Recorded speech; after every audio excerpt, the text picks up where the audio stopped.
Saturday. Our stories, one symphony. A single violin can play a beautiful melody, but when it joins with the cellos, the flutes, and the trumpets, something far greater is created, a symphony.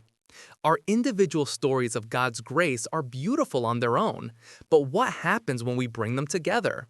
We create a sound that testifies to the goodness of our God in a way no single story ever could. The book of Hebrews, chapter 10, verses 24 and 25 says, "And let us consider how to stimulate one another to love and good deeds, not forsaking our own assembling together, as is the habit of some, but encouraging one another, and all the more as you see the day drawing near." This is one of the beautiful purposes of the church. We gather not just to hear a sermon or sing songs, but to be a community of storytellers.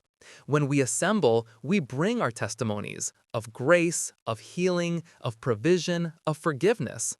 In a small group, one person shares how God gave them strength, and it encourages another who feels weak. During worship, we sing a line about God's faithfulness, and we remember all the individual stories in the room that prove that line to be true. As we prepare for worship tomorrow, let's not just think about what we are going to get, but what story we are going to bring.